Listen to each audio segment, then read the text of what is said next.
It's not the house that's haunted. It's your son. What's your favorite scary movie? What's the boogeyman?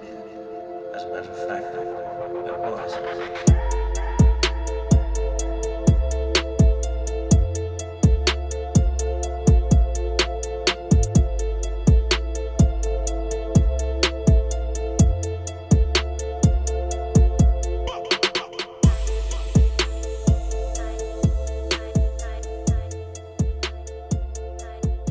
What is going on, my spooky fanatics? We are here and we're going to be talking about an interesting topic. And finally, back on the podcast, joining me is the queen, Marvalous. How are you? That's a big intro. I'm okay.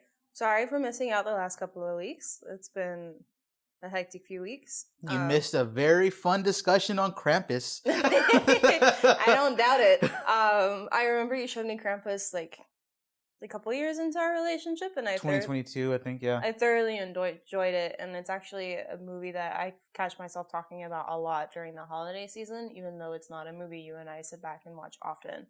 I think you are a huge fan of folklore and that Yes. type of horror. So just knowing of a European like folklore of like what Saint Nick, Santa Claus, and then like the opposite of Krampus of people who lose their Christmas spirit Yeah. is always like a fun because it's ancient, man. It goes that lore goes back heavily, like almost like dragons type Yes. shit when it comes to like the scriptures and stuff. So it's very interesting to see movies depict that.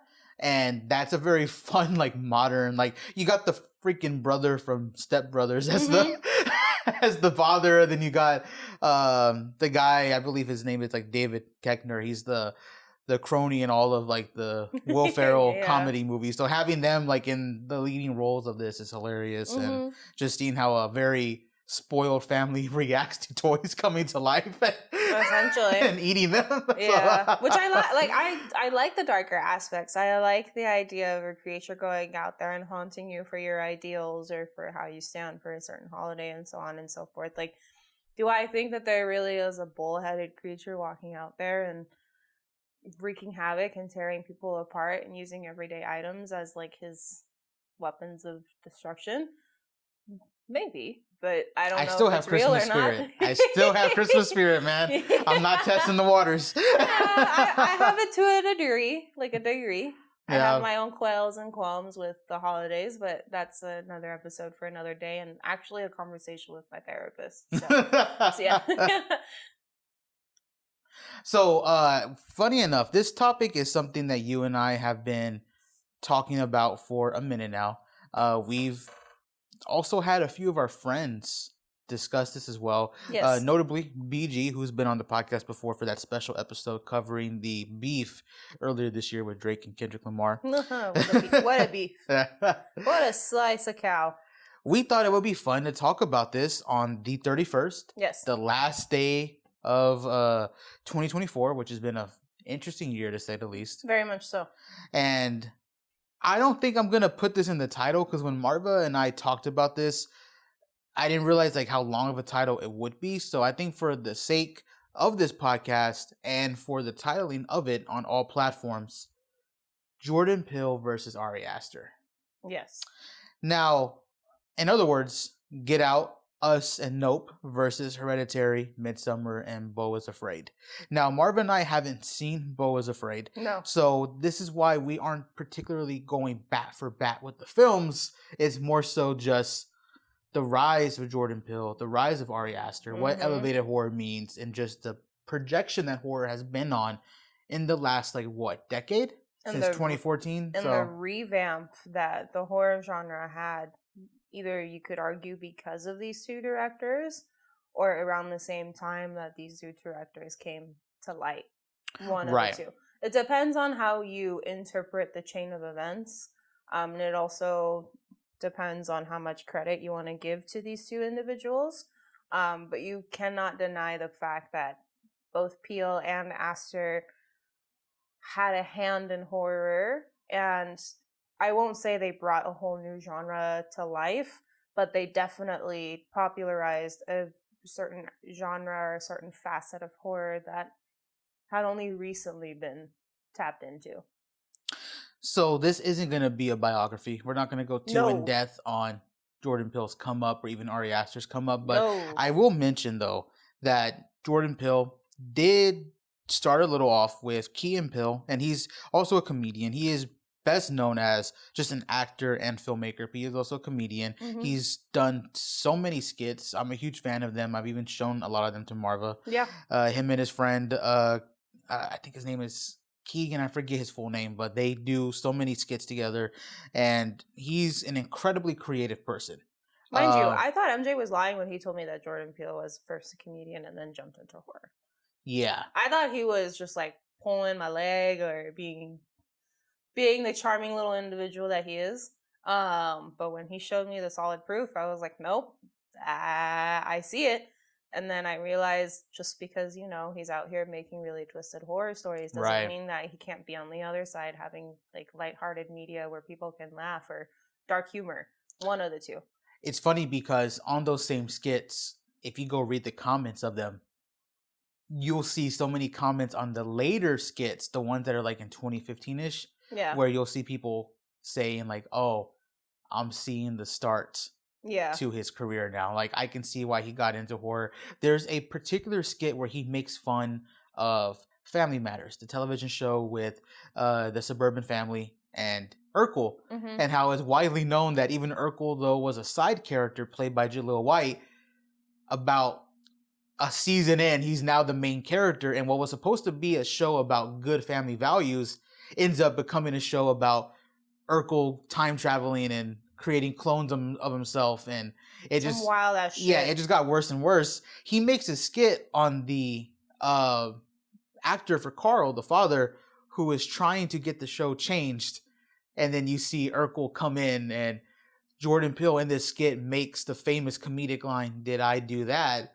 just turn into this horrific dark humor of like, it's just unsettling, and you can really see his roots in horror start showing there, and you get to see a lot of that crazy stuff because he's taken some of our famous hip-hop songs and used them and turned them into horror scores, and just it's like he's known for doing that, and that's so cool about him. And same with Ari Aster, who also is best known as a filmmaker, but he also started off as just being a short film director and also just a screenwriter.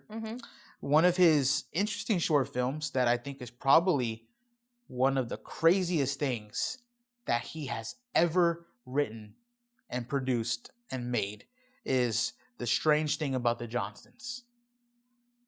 Have I seen that? You've not seen it. It's only sounds familiar. It's only 20 minutes long, and you can only find it on YouTube. The story about The Strange Thing About the Johnsons, and I was shocked when BG told me that Ari Aster made this, is because it is about a black father who is getting sexual assaulted by his black son.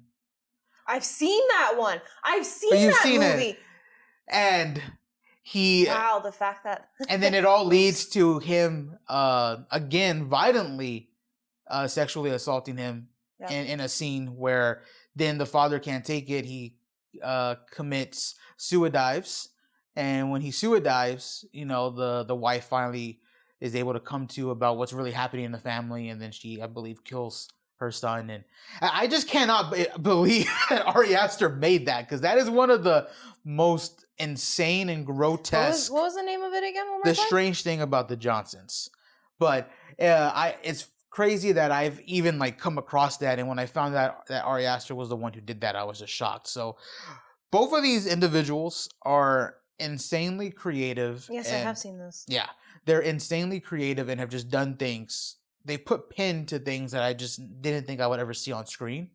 And man, and that's just the tip of the iceberg. These are just their short films and skits that they've done. Yes. So let's go ahead and get into it, man. Get Out was released on February 24th, 2017. Well, real quick, without trying to make this too long, what is your interpretation of Get Out and just your reaction to it when you saw it? Did you see it in theaters? I did not. You did not? Okay. I didn't either, so you're good. I wish I did. I was going to see it. However, this was during the time when my parents had still an abnormal amount of control over my life. And during the events that had occurred in that year, of my life, a lot of my liberties and freedoms and like I guess what was it, privileges were taken away. Mind you, for like to give a quick rundown, my parents had the capability and I guess the audacity to actually ground a 21-year-old. Now, I know I could have gone out of my way to rebel against them when they did that. And I mean like legitimately ground, like Yeah. no cell phone, no form of internet. I was responsible for my siblings, taking them to point A to point B with addresses that were constantly changing. But Yeah. I had no GPS and things like that. My parents really had me boiled down to like old school Right. type of navigation and things like that, and just navigating through life where technology was the source of everything, and it still is. So it was a very grounding experiences, for like lack of better terms and lack of better words, if you Right. will. And it was a very like humbling experience. But looking back at it, I still find it ridiculous and I still laugh at it. Regardless of all that, and me going in that slight tangent, ADHD. I did not see Get Out in theaters, but because of the chain of events that was occurring in my life, I was able to watch it in a airline.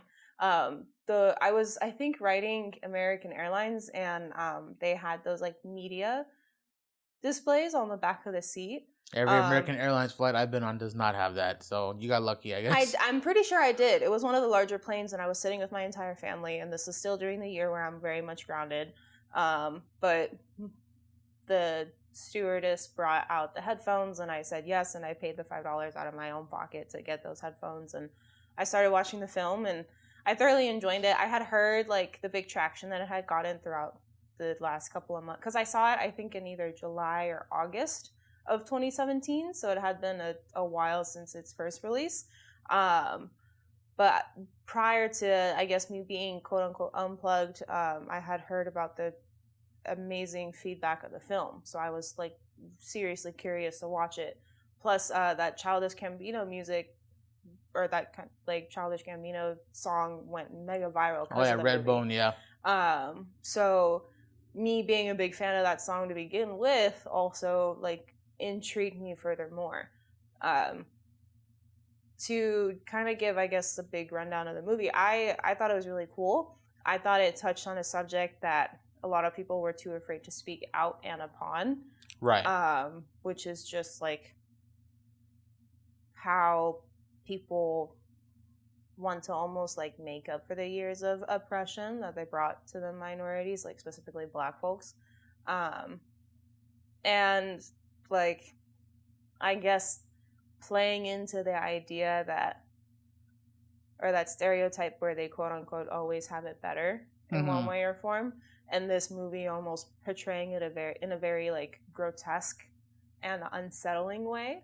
And I liked it. Like I genuinely liked it.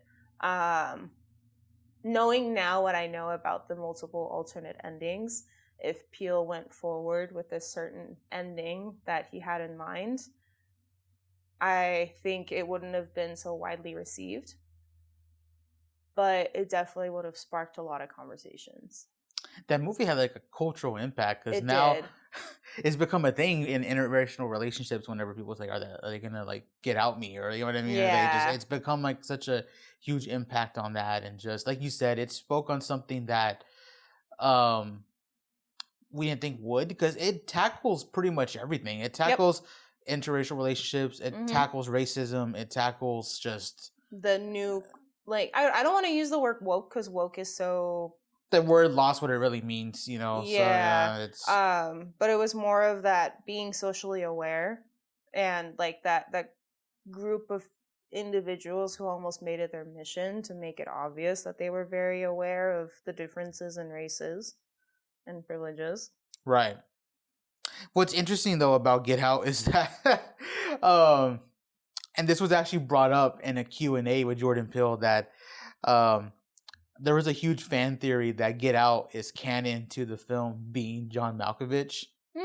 Or Malkovich, which actually the actress that plays the mother in Get Out is in both films.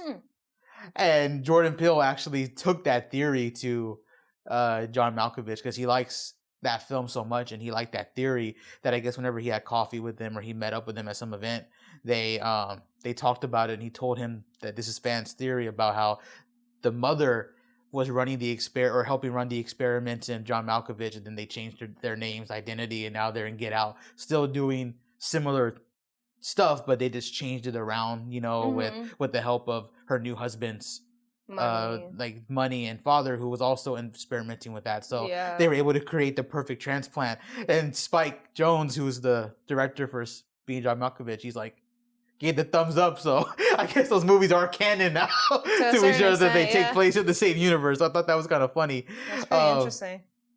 But yeah, Get Out 2, that was my reaction to the film. I felt like it touched on things I didn't think it would. And it was probably, I don't want to say it wasn't my, it was my favorite movie that I had watched up until that time frame. But I think I appreciated it a lot more when I rewatched it. Yes. First watch, I was very confused with a lot of things. The ones that were in your face, not so much, but the subconscious messages that the movie was trying to send out, or at least the smaller messages that the movie was trying to send out, I didn't pick up on. I picked on the general idea of the movie, but the execution of it, I was just kind of like, all right, this is weird.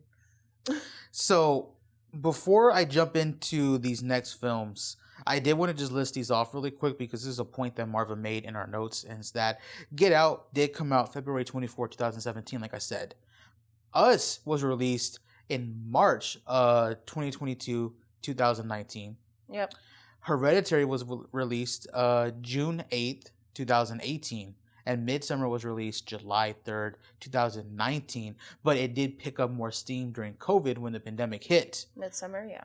So the point that Marvel was making with bringing all of those up was that, and this is something that has been said amongst fans, is that Jordan Peele and Ari Aster, whether or not they knew it or were in on it, were quasi competing with each other in a way. It was almost like one year a Jordan Peele horror film came out, the next year an Ari Aster film came out, and then it just kept going. Now, Midsommar and Us have the same year release dates, but as Marv and I just said, it picked up a lot more steam during COVID when people, I guess, had a chance to really see it and digest it. I don't want to say it was a COVID film, but I mean, it probably was, actually. I think people really did watch that movie during COVID time. Midsommar? Yes. Yes and no. And I'll expand more on that one. Because I watched it during the COVID season, but Marva has a good point about whenever you are into something, you start seeing more of it. Yes. So just because I didn't see it in 2019 doesn't mean it wasn't there. But go ahead. Because it to kind of touch base on the whole Midsommar part without giving too much away for the movie. I mean, it's been out for 5 years now, but I digress. Some people get mad. No, Midsommar was pretty big from what I remember, and the group of people that I was talking to, at least movie wise anyway, were praising Midsommar like there was no tomorrow. Not just for the shots, but also the message that it was trying to send out, how like integrated and like layered the messages are that they're trying to send, and so on and so forth. I remember like my final thought process watching the movie the first time, which is, I'm glad I watched it, but I'm never watching this again. So I don't know how people have sat back and watched that movie 20, 30, or 40 times at this point, because it has a very niche and a very like passionate fan base, if you will. Yeah. And I don't know. It was pretty big whenever it first came out, at least with the people that like in my group at the time. I do understand the idea of it booming during the pandemic, though, because it seemed like a lot of people were sitting back and either watching it or talking about it. Or just rewatching it. Or just rewatching it in general, because a lot of people were also going through almost an awakening during the pandemic. Now, whatever kind of awakening you want to sit back and, I guess, define it as is your choice, but a lot of forms of media were being reconsumed as well. And I think around the pandemic time was around the time where Midsommar had like major streaming services too. This is after Hereditary had done its multiple rounds on Netflix, on Max, on Hulu, on Prime, and was like finally done being in that weird stage where it's only available for rent or buying, and then back to streaming where Midsummer was going through its stage of jumping between streaming services. So I feel like that is what helped the progression of Midsummer becoming more popularized.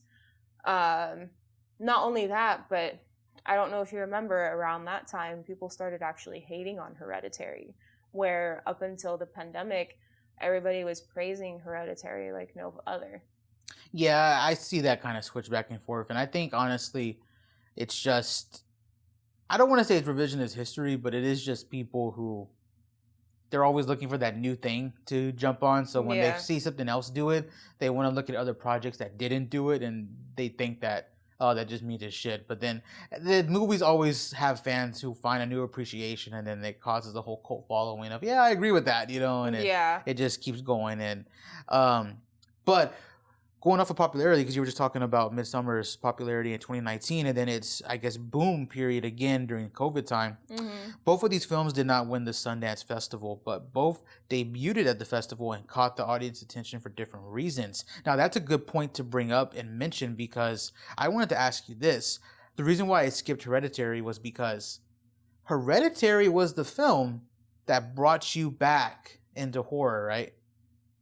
It did. And I can definitely sit here and talk about Hereditary for days on end. Okay, well, just explain to someone who is a longtime horror fan who hasn't seen the earlier episodes of the podcast, why did this movie particularly bring you back into, like, what made it stand out to you? Okay. Let me get. You don't have to recite the whole plot, but let me get into position for this. Right. I'm gonna put my phone down too, so this way, like, no notes, people. She's talking off the dome. I don't get too excited because I have thrown my phone by accident before. Yeah.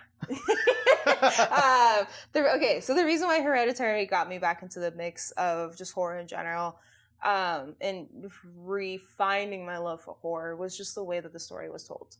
I had already been, I guess, on a horror bend.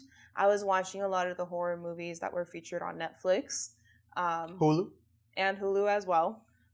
And mind you, at that point in time, they weren't the major horror movies. They were more of like the indie 2000s, 2010, like early 2010s, mid 2010s. Nothing too new, but it was still very either Paranormal Activity inspired, or very technology based, one or the other. I remember the only movie that really got me excited to watching horror movies again, not as excited as Hereditary, but excited to look through the queue, if you will, was The Void. And that was a movie that was on Netflix for a very, very long time. And it was one of those more like unique and ambiguous kind of horror films. Yeah. Hereditary did it all. So Hereditary definitely has a slow fucking build. I remember the first time I had you sit down and watch it, you nearly turned it off halfway through, and I kept telling you just give it 15 more minutes. At that point, whenever you were ready to shut it off, the first time I showed it to you, I remember telling you just wait 15 more minutes. Yeah, because I had shut it off before. Yeah. I had watched it with you, and I never got through it until you showed me the film. Until I told you, no, wait. Yeah. And you saw. It has the build-up, the tension, not just with the story of the family, but throughout the entire film, from beginning to end. It was the first movie in a very long time where the trailer did not give away what the film was going to be about, and I found that fascinating. It was a movie that very much dealt with the idea of grief and the idea of death, and how people process it differently, and how that caused a chain of events. Yeah. It had paranormal aspect to it. It had cult aspects to it. It had possession. It had like the idea of demonology. It had actual scares. It had like paranormal moments where people were doing things and moving in ways that normal people don't do. It had that like pure instinctive fear coming in. It had the idea of a force that you couldn't control but are in control of if you really put your mind to it. It brings a lot of and another thing that really caught my attention of the movie was that the more times I sat back and watched it, the more I caught certain things that I never caught before too. Be it like on one of the nights where one of the characters is moving from the main house to the cabin that the daughter really likes going into, or the tree house that the daughter really likes going to, somewhere off into the distance where the camera seems to be shooting from all the brush, you see breath, like the steam of breath coming off of what looks like leaves. But when you pay a little bit closer attention, you notice it's actually one of the followers of the cult that show up at the very end of the movie. You just don't pick up on it until you're sitting there looking for it. And I like those kind of films where I go back and I watch it again, I'll find something new. But I liked the fact that, at least first impressions, I liked the fact that this movie definitely checked off a lot of those categories. And it had me saying, what the actual fuck, at the end of the film. Not because I felt sick to my core, but more so in the sense of, like, how the fuck do I make sense of that? And that's what separates it from Midsommar, to be honest, to me, is that it has traditional scares. Mm-hmm. Like, it comes off a lot more like a horror film than Midsommar does. It does. Because I would imagine any other Netflix style or even just straight to DVD horror film, that scene when she drinks the mushroom tea, that would have been jump scare galore. That would have been just... But Ari Aster decided to keep it, like, really real when it came to that scene. And I remember you telling me, too, like, this is exactly what it's like when it's on shrooms. Like, you're not seeing, like, the sky turn into a galaxy or, like, some type of crazy, you know, anime shit like that. But you will see, like, the grass move. You will see, like, you know, and it kept it very grounded with the tiny little... her seeing her parents at the end there at the end of her trip. But any other movie, it would have been like jump scare after jump scare in that scene, and it's not like that. And Hereditary comes off a lot more like a horror film, so you can appreciate the deep story that he's trying to tell with the deep messages.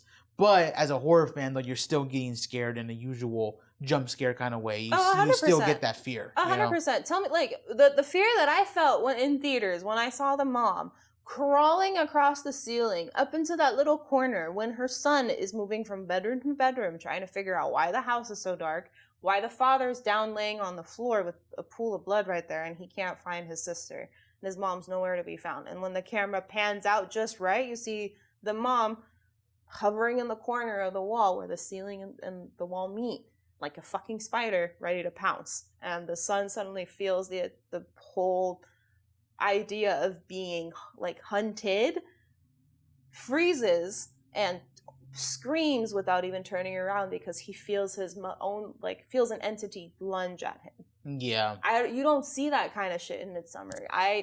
Sorry, I hit the mic. No. Sorry, guys.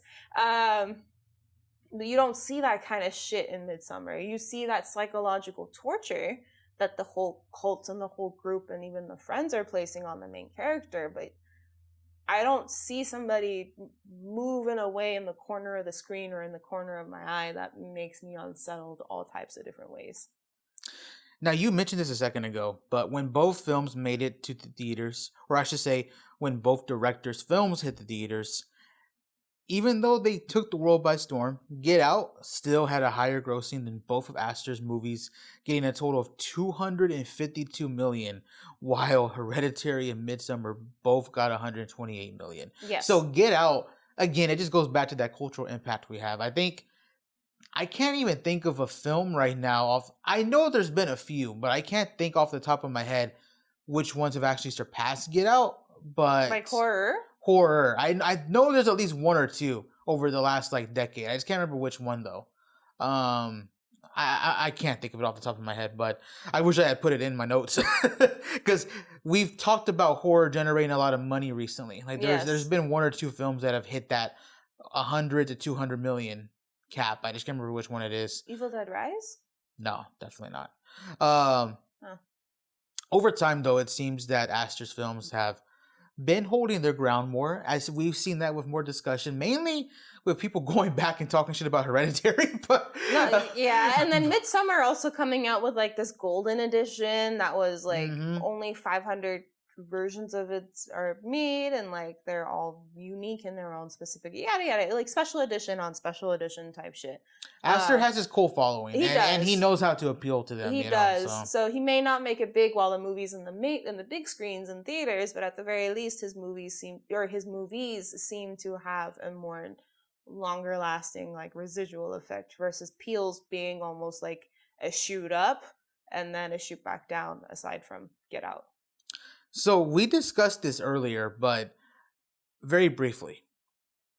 Do you think there was like an unspoken rivalry between them? Like, do you feel like whether they were aware of it or not, like, do you feel like there was something there? Like do you think maybe they okay, because it's kind of weird. It's not like you know, like you're Lil Wayne, a rapper, and you know you're the best rapper alive, so you're saying that out loud. Yeah. Do you think Pill and Aster were like saying to themselves, like, man, we the shit, like we're carrying horror right now? Like, do you feel like that was in their minds, or do you think it was just strictly them making what they want to make?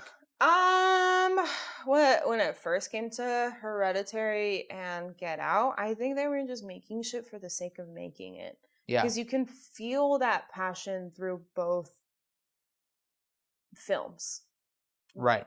Jordan Peele and his ability to make his audience comfortable and uncomfortable all at the same time with ideas and concepts that either people have thought of but never really spoken in a public setting or never thought of to begin with. Right. And never really tried to think of the consequences. And I don't mean this in the idea of race. I mean this both in science, in like development, in forms of like entertainment, media, the way that just Get Out is created from start to finish. Yeah. And all the different interactions in between. Put race aside, like we all know that's one thing that the movie really focuses on, but everything else that's layered within it, like different statuses of class, like working class, blue collared class, white collared class, things along those lines. And then you bring Hereditary into the mix where you know who's the breadwinner of that family, and then you have the mother who's an artist and does miniature artwork and has displays and shows and things like that, right? But they both adult figures seem to be carrying their own weight of the story, or weight of the house. I don't know, one has a more like general idea to it, while with Hereditary it seems to focus on this one family and how they react to certain events occurring in their life, and it seems to be a chain of unfortunate events.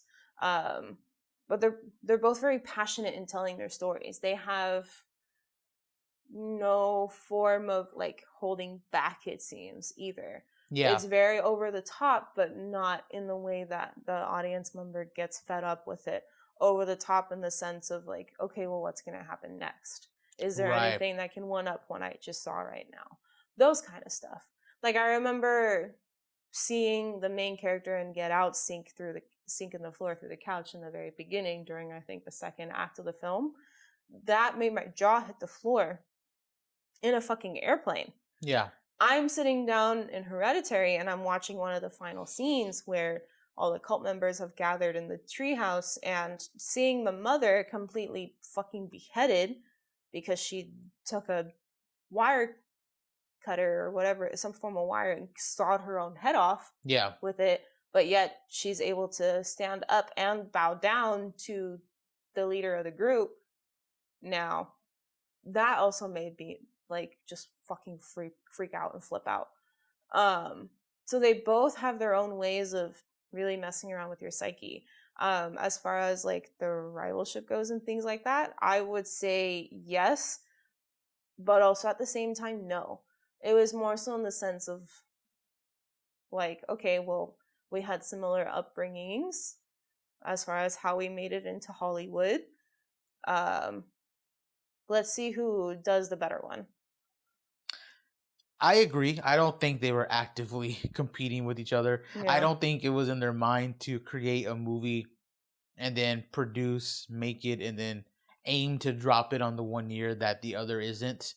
Like, I don't think that was a thing. Yeah. But with the day of social media and just the time period that we're in, I'm sure they're aware of it. I'm sure they know fans were discussing it at some point. Like, and I'm sure they fed into it. You know, like I'm sure that happened, but I don't think there was an active like rivalry of like Aster in his mind thinking of Pill when he was writing a movie, or you know, Pill thinking of Aster. I don't think that was a thing. But I will say though, the one thing that these two directors cannot deny is that they are a part of the current day horror renaissance. And depending on who you ask, Some of them might even say that they started it.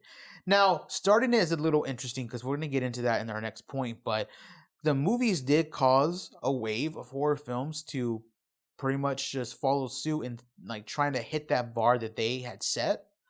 And the results of their films and the wave of horror films that came after were somewhat labeled as elevated horror.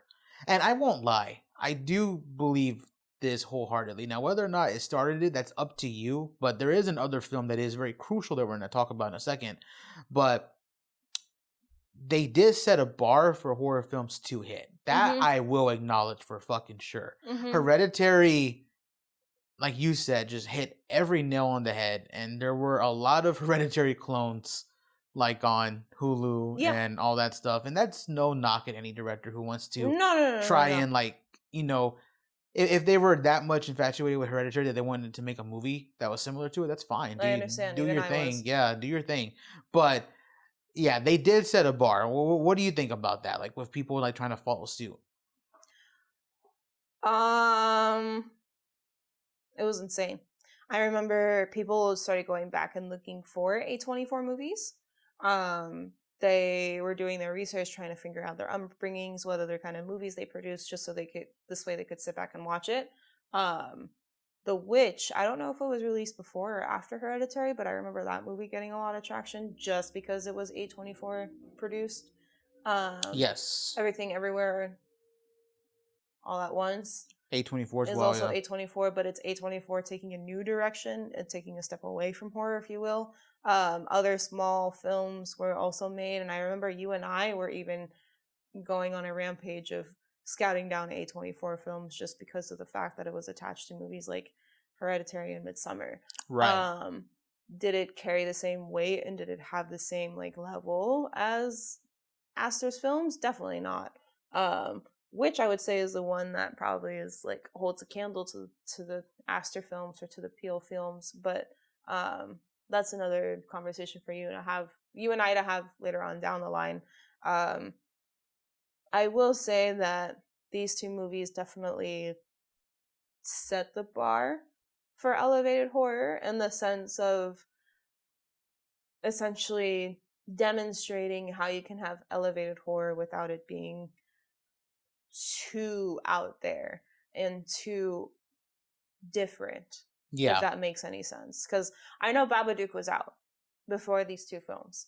And Babadook could also be considered, it is considered one of the more elevated horror films. But like the start of it, like a lot of fans look at that film, which was directed by Australian director Jennifer Kent, as being like the, what is it, like the trophy, if you will, of elevated horror. Like that was 2014, so about 4 or 5 years, 3 or 4 years before Get Out. So, yeah. So all in all, it was there. I just think even when you and I sat back and watched Babadook, I couldn't hold it to the same caliber as Get Out and Hereditary, or even Us and Midsummer. I still to this day I can't. Like it's a good movie. I do understand where it's coming from. I do see the similar trends and ideas between like the Aster and Peele films that we're talking about today and like the subgenre in horror that I guess it generated or popularized, if you will. But yeah, I don't think it would have gotten the traction that it did if it wasn't for these two directors. And I do want to say this for any old school horror fans that are listening to us. I am of the belief that elevated horror is kind of a dumbass term. No offense to anyone who likes to use that. I just feel like that term kind of shits on movies that predate the 2010s, because I get it. Horror had a pretty bad decade between the year 2000 and 2010, so I understand that. Mm-hmm. But let's not also act like those same years didn't give us some gold mines. And then also the fact that the 70s and 80s gave us like what people call the golden age of horror. And a lot of those films, while a good portion of them were slasher films, a lot of those slasher films were more than just slasher films. They were not your typical dumb crowd of girls and boys who were having sex in a camp and just partying in the woods and died. Like Halloween to this day is listed as a masterpiece for its directing, its story, the fact that we still don't even know who the actual killer was in that, as far as like who's behind Michael and all that. Like a lot of those films, I mean, The Shining as an example, Thing, like They Live, like a lot of these films are very much thought provoking, and I just feel like elevated horror kind of shits on those films with that term to make it seem like horror wasn't of that caliber until there, Yeah. which I don't agree with that at all. I believe I don't that either. caliber was always there in horror. It's just there were some stinkers, and it was for a good period of time. But it was for like about a decade. But it is what it is. Ultimately, I do think Marva is right, though. Even though The Babadook was a film that centered around grief, and really, at the end of the day, we still don't even know if that monster was real or not. For all we know, it was just what they were dealing with. Grief personified. It was the fact that the dad and husband never returned, and that's what they dealt with. So it's like it is what it is, and I get the message of that film.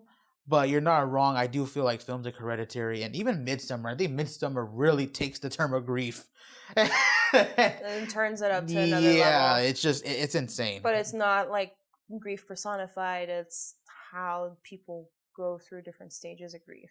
Right. Right. So it just depends on what you want to, I guess, demonstrate to the audience. Now, there is that wave of elevated horror that we talked about, and it's still pretty much prevalent in today's age, in the 2020s. But the interesting part about the 2020s, though, Marva, is that a lot of these movies that are coming out now, and you made a note of this in our notes, is that it's very much like a combination of the two. Mm-hmm. We're getting like movies with like smarter elements that make you think a little bit more, but it's with the classic slasher. It maybe even has a little bit of comedy in there. Yeah. Right? It has a little bit of like, it still makes you think, but it still could just be a guy in a mask, chasing you. It could be anything like that. So yeah, it's very interesting that we're getting that combination of the two. Are you liking that route that we're going in? I like it. I do like both in their own right. I like the gory slasher. Even if you want to call it torture porn, I like that genre as well. But I also like the more elevated side, or at least the thought-provoking side of horror too. Being, I guess, alive and witnessing this genre of horror and being such avid horror fans feels like an honor to me, because I do see the two of them coming together and creating these projects that almost has a marriage of the two. Yeah. And it's like a different style of marriage each time. One of the movies that I pointed out was Smile, one of the more recent films that have come out, where you have that such a good movie, thought-provoking, almost too hard to talk about or too difficult to talk about on a normal conversation with another person type of topic, but at the same time you're throwing in the gore, the blood, the screams, the jump scares, things along those lines. Because at the end of the day, Smile is mainly about how people deal with their emotions and depression and anxiety, and how people just cope with day-to-day life. And then there's also this monster going around, and this entity going around and possessing people and forcing them to smile and killing them as they smile. And this person is very much aware, but at the same time like locked away subconsciously while they're doing all these heinous acts. And then it almost causes like a chain event of different things to occur. And I think it's one of the reasons why I still haven't watched Smile to this day, again, like for the second or third time, is this one scene of seeing like the creature really come to and being personified, and it's like a standoff between the creature and the main character, and you see the creature almost like open up its mouth in a way that isn't natural. And that's where the more gory side of it comes into play, where you don't see those kind of creatures in older horror movies as much, and if you do see them, they're not depicted as well as today's versions of these like horror creatures. But at the same time, they're so haunting that you come to question whether or not it's real or if it's a hallucination of the character. I think a good combination of this, of what you're discussing about just the, combination of both sides of horror, is Mhm. the Black Phone. Mhm. With the Black Phone, essentially is what a movie about, just a guy who's going around kidnapping and murdering kids. So Yep. pretty much your typical like 1980s style horror film that was making fun of people who didn't lock their doors in the 70s and Mhm. 60s. But at the end of the day, the movie is also a psychological, almost therapy session on just how a boy deals with the life that he's had. We know that in that film, the grabber's backstory is very similar to Finney's, who, dad abuses them, no mom in the house. Yep. The grabber also had a sibling too. Yep. Like it almost, and then but there's also the The parallel. the parallel between them, and then there's also the paranormal aspect where is Finney really hearing all those kids, or is that just in Is his the head? phone really ringing? Yeah, like it's a good combination of all of that, and that's what even led to the sequel. People's thoughts on the sequel that Finney may actually just repeat the grabber's actions, and the movie's going to take place in the 90s, and that he's the Mhm. new grabber because of just the way things played out for him in his life. I don't know if that's how the sequel's going to be. I can't wait for that movie to come out actually, but Same.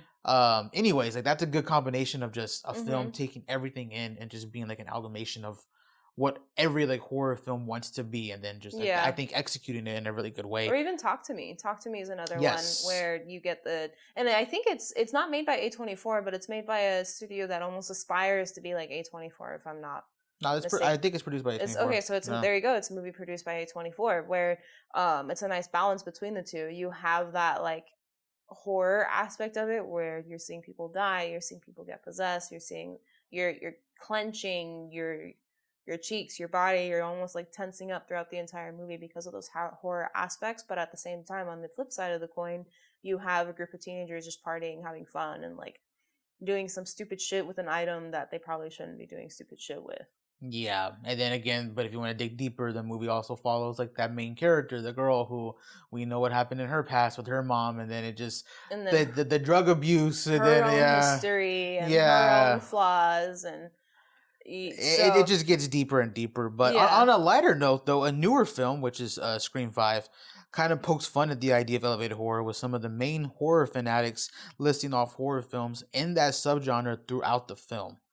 I think even Babadook is mentioned. Babadook is mentioned, Yeah, Hereditary is mentioned, Get Out is mentioned. At the end, doesn't she say after she kills Amber, like I still like the Babadook or something like that, right? Like she has like a Yeah. little line at the end there. Yeah. So So it's very much out there that elevated horror is a thing, and then there's of course those elitists within the horror community who quote unquote only watch elevated horror. elevated horror, yeah. So it just depends on where you land and I guess what you're looking for.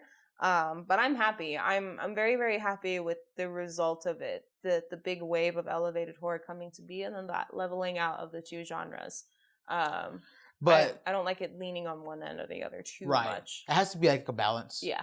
A balance in the force. But anyways, but to jump away from elevated horror, because we'll probably do our own discussion on that term, a whole discussion on that, and us probably debating back and forth about it. But going back to Peele and Aster, they have seemed to have slowed down in their production of movies, but their impact is still there. I mean, Peele has gotten production credits on Monkey Man, Yep. the Candy Man. Yep. So he's very much still around. He's very much, I guess, waving that flag and saying, I'm still here. And he's been a part of some of the, I don't want to say bigger movies, but some of the more interesting films of the last few years. Yep. Ari Aster recently dropped Beau is Afraid, but we haven't watched that yet. Not yet, no. I've heard interesting things about that movie, so that's gonna be a trip when we do watch it. Supposedly it's like Midsummer but on LSD. So even crazier than Midsummer. All right. I think I can handle that. I'll probably have to be sober. Yeah. During the day. Midsummer didn't freak me out. I had to watch it during. No, we watched it at night. We watched it at night, yeah. I remember you saying you would never watch it again, and that was my second time watching the movie. I still haven't watched it again. No, it's okay. Yeah. I figure your second time watching it would probably be you showing it to your sister. That's gonna be interesting now. Yeah. Because she's kind of like shied away from horror recently, so that'd be That's a different kind of horror. That is, yeah. A lot of audience members and horror fanatics claim that the charm the two directors had when they first debuted has died down a little bit. That came out a lot with Nope. I saw a lot of people criticizing that movie for not understanding what it was. Yep. Most notably, content creator and professional wrestler Logan Paul, who called the movie trash and didn't understand it and how it just shouldn't have been made, which I liked Nope. I did too. And I can understand the concept behind greed and what it was and just reactionary, and just the way things, I get the message. It's just, I don't know. Well, what do you think of Nope compared to Get Out and Us? And I know we haven't really spoken about Us that much, but I will say, if I were putting them against Hereditary and Midsommar, I think Get Out and Hereditary are on similar levels, but I think Midsommar is a better movie than Us. But Us is a fine watch. It's not like I won't ever watch it again.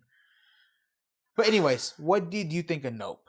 We saw that in theaters. We did see it in theaters, and I think I've only seen it once. Yeah, we don't own it, funny enough. We do not. We own Get Out. We own Us. We don't own Nope. I'm scared to buy Midsommar. I know I'm gonna have to watch it again if I do. We don't own Hereditary, so it's fine. But it's always on some form of streaming service, so there's no point in HBO really or something. owning it. Yeah. For now anyway. Sorry, Aster. I'm gonna throw that in there. I'm a huge fan, first and foremost. But right now, I currently do not own your movies in any way, shape, or form. Going back to the, I guess, question that you asked, whenever it comes to Nope, I liked it. I liked it in the way that I didn't think I would. I think Peele did a very good job of almost mimicking Hereditary, where the trailer didn't really give away what the movie was going to be about.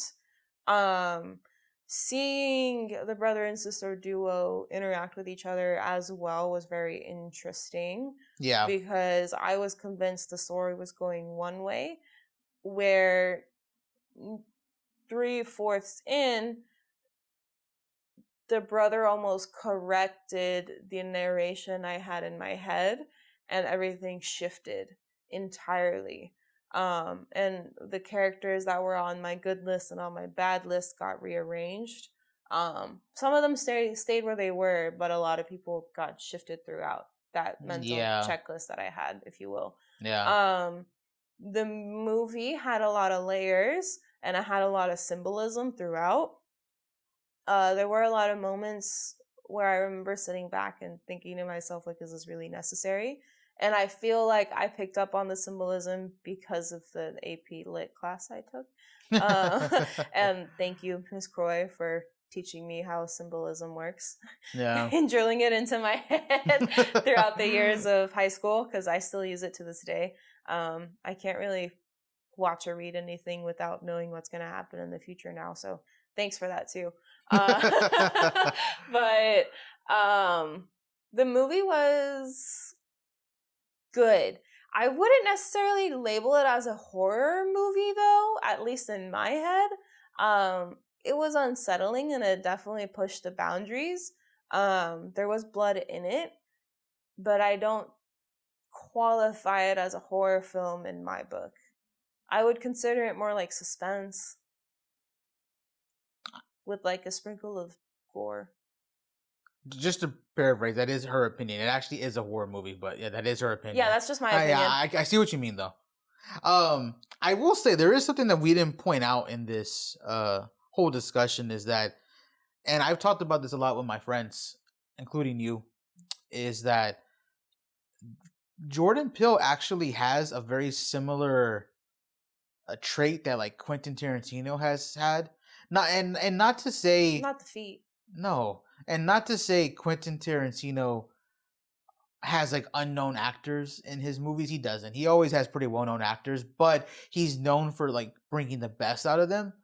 Jordan Peele has a similar trait where a lot of the actors he cast are like former child stars, or like like Keke Palmer, or just comedians, like a lot of the side characters. Or just people who haven't acted in years. And he's able to bring the best out of them. like when you compare his lineup of cast on his films, I think the most known that he's or not the most known, but the one that you thought, okay, she's one of the best actors of our generation. She's gonna kill it. Is probably Lupita, right? And Us. Yes. Right, like she also was in the Marvel films for 12 Years a Black Slave, Panther, like 12 Years a Slave. she's if you put her in a movie, you know she's gonna fucking kill it. Yeah. Then you go and look at like Ari Aster's, and again, not to say, if you look at his main cast, you got like Toni Collette, Knives Out. Mm-hmm. She was in Krampus, the mother. Like she has a long career of constantly being main lead roles. Yep. You got Florence Pugh, which again, she's gonna kill it no matter what fucking movie she's in. Yep. You got Joaquin Phoenix and Beau is Afraid. Like his cast is always pretty much like ready to go. You know they're gonna kill it. Whereas in like Jordan Peele's, he brings a lot of people together that you wouldn't think would do a film, but he brings them to their absolute best, and they work cohesively. So I think that is one difference between Jordan Peele and Ari Aster. I think so too. Mind you, I didn't recognize the mother figure in Hereditary until much later. But I will not lie, if the actress didn't play the mother the way that she did, I'm pretty sure I wouldn't have enjoyed the movie the way that I did with Hereditary. Because all the other characters, I won't say they didn't do a good job. They definitely did a good job. But the focus on the mother was so extreme that her role had to be executed perfectly. I think it's one of those roles to where no one else would have been able to do it. No one else. Yeah, it was made for her. And the fact that she said yes to Ari Aster, of all people, who was a literal nobody at the time, I'm sure meant the world to him. But that also means that the script must have like sold her. Yeah, because her as an actress would be way bigger than he was back then. So 100%. You know, and again, man, she's such a good actress. Toni Collette, like seeing her in Hereditary and then watching Knives Out like a year later, like it's the fact that she was like the stuck up rich bitch in that movie, and then to see her in Hereditary, it's like completely range is off the charts for her. Like she's, I think, highly underrated as like. Her resume doesn't show underrated, but I think her appreciation from people as her being one of the best of all time is definitely underrated. Yeah, like but these directors have left their mark already on horror. I feel like even if they were to retire tomorrow, like they've made a name for themselves. Yeah, they made a name for themselves. People are always going to remember them. Get Out had a huge cultural impact, and Hereditary and Midsommar just have taken the horror genre to like a level we never thought they would. But overall, man, this has been our discussion on Jordan Peele, Ari Aster, and I cannot wait to see what's next for them, whether it's Peele just working with other directors or him doing his own movie. Ari Aster, I believe, is going to be working on another movie in the near future, so I can't wait to see what happens with that. And man, things are looking good for the horror genre. Definitely. I think it's the genre that's been making the most income outside of films, like family-produced films, if you will. Or like family-centered produced films. I don't know about most, but it definitely is most than what the horror genre used to make. Like, because I'm seeing a lot of movies come out though, even if they're not hitting theaters. I'm seeing a lot of movies come out on streaming services where they're labeled as horror. Well, that's where I'm coming from. I know, I get you. I just want to make sure people don't think that we feel like these guys are like outproducing like Marvel, because they're not. Because even the lowest rated Marvel movie still makes more. Still makes like probably what.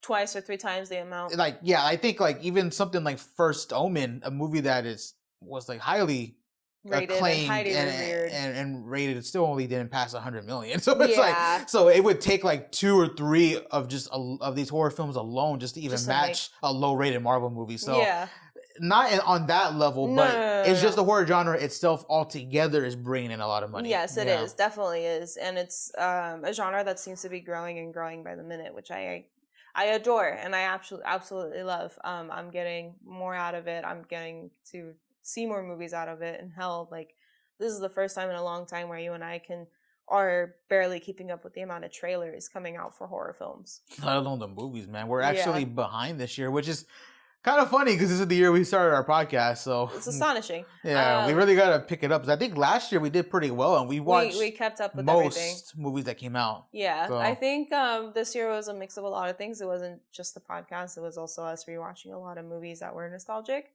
I also feel like a lot of the better horror films didn't come out until either the very beginning of this year or the very end of this year.